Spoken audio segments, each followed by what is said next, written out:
Hello, Alex. Thanks for joining me today. I'm excited to discuss how we can better share information with families and gather feedbacks. It's such an important part of our role as educators. Absolutely, Jordan. I agree. It's crucial for us to establish clear guidelines. What do you think is the first step? I believe we should focus on three main guidelines. The first is to share positive about a child's learning and progress. It's essential to start with what they're doing well before discussing any areas of improvement.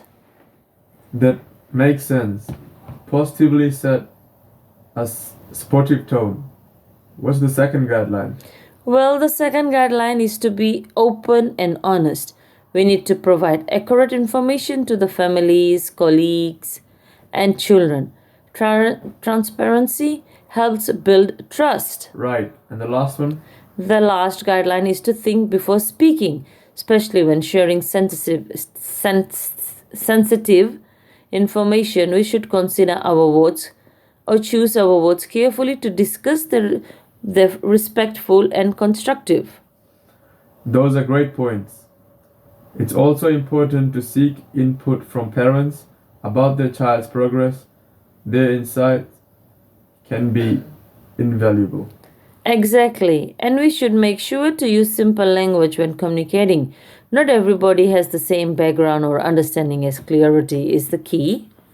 Yes, definitely. Now let's move on to the most importance of gathering feedback. Why do you think it's essential?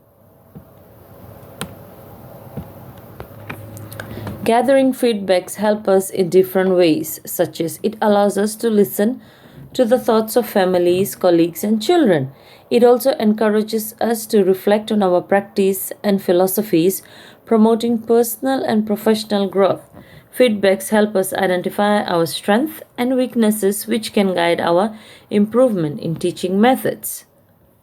I agree. Gathering feedback also enhances our knowledge and skills, enabling us to take greater responsibility for the child's learning.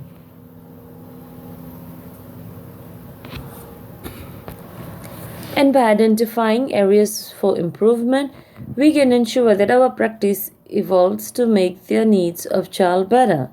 We can also use tools like survey and questionnaires to hold meetings to gather the feedbacks effectively.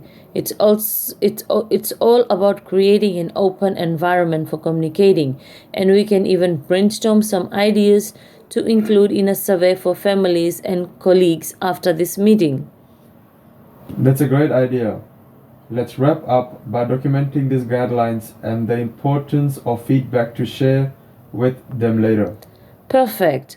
I'll take notes of everything as we have discussed, and we can present them at the next staff meeting. Thank you very much for your time and contribution.